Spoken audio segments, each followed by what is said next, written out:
आता सभागृहामध्ये उप अभियंत्यांनी सांगितलं की नाले सफाईवरून धमकी देण्यात आली, तर त्या ज्यांनी धमकी दिली त्यांच्यावरती 353 अंतर्गत गुन्हा दाखल करण्याचे आदेश स्थायी समितीने दिलेले आहेत आणि त्यानुसार त्यांच्यावरती कडक कारवाई करण्यात येईल आणि असे जे कॉन्ट्रॅक्टर आहेत, जे काही गुंड प्रवृत्तीचे कॉन्ट्रॅक्टर आहेत, त्यांच्यावर देखील कडक कारवाई करण्यात येईल असं आयुक्तांना आम्ही आदेशित केलं. कॉन्ट्रॅक्टरचं नाव काय आहे सर? काय नाही, कॉन्ट्रॅक्टरचं नाव माहीत नाही, त्यांनी नाव घेतलेलं नाही, पण काही नावांचा उल्लेख त्यांनी केलेला आहे. ती नावं सगळी कोळशेवाडी पोलीस स्टेशनमध्ये लवकरच त्यांच्यावरती गुन्हा दाखल होईल. स्थायी समिती सभापती जे आहेत ते कॉन्ट्रॅक्टरांचे काय म्हणतात, त्यांचे गॉडफादर म्हणले जातात, तर त्यांच्या कॉन्ट्रॅक्टर आहे? नाही, तसं काही नाही.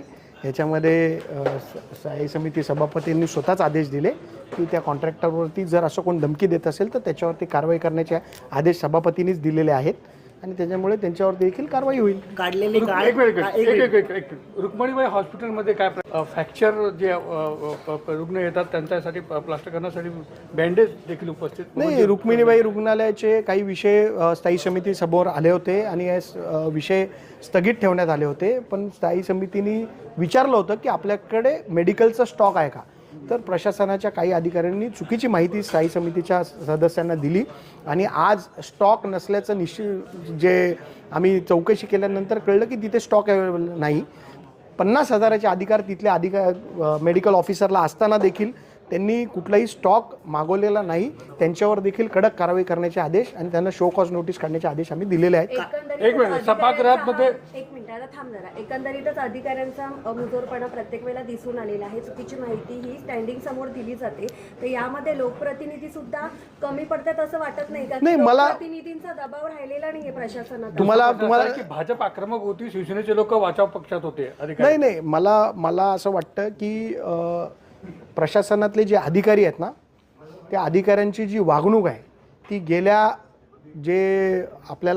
गेल्या 5 वर्षामध्ये जी प्रशासकीय राजवट होती ना, त्यांना आताही तसंच वाटतं की प्रशासकीय राजवट आहे आणि त्यांची मुजोरी कधी सभागृहाच्या समोर येते.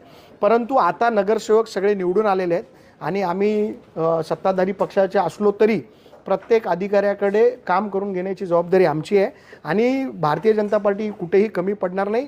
जे अधिकारी चुकीच्या पद्धतीने वागतील त्यांच्यावरती कडक कारवाई आणि त्यांना आता तुम्ही बघितलं असेल की मेडिकल ऑफिसरचे सस्पेन्शनसाठी आम्ही आग्रह केलेला आहे आणि ज्या अधिकाऱ्यांनी चुका केलेल्या त्यांचे सस्पेन्शन झाल्याशिवाय आम्ही गप्प बसणार. काढलेलं गाळ हे भूखंड याबाबत तुम्ही सांगितलं कोकरे यांना का त्यांच्यावरती कारवाई करावी, त्याबद्दल तुम्ही काय सांगा? नाही, आम्ही जेव्हा घनकचरा व्यवस्थापनाला गाळ काढण्याचं जेव्हा टेंडर दिलं, हा गाळ कुठे टाकणार आहे याची निश्चिती करण्यासाठी आपण सांगितलं होतं, पण हा गाळ उघड्यामध्ये लोकांच्या आरोग्याला धोका निर्माण होईल अशा ठिकाणी या लोकांनी टाकलेला आहे. त्यांच्यावरती देखील कडक कारवाई करण्याचे आदेश आपण स्थायी समितीमधून दिलेले आहेत आणि रामदास कोकरे साहेब हे नेहमीच चांगली कारवाई करतात. म्हणजे याचा अर्थ असा आहे की नागरिकांनी कुठेतरी कचरा टाकला की त्यांच्यावर कारवाई करायची, पण या कॉन्ट्रॅक्टरनी जर कुठेही कचरा टाकला तर त्याच्यावर कारवाई होणार नाही. याची दखल आम्ही घेणार आहे आणि कडक कारवाई याच्यावरती देखील करणार आहे. ओके.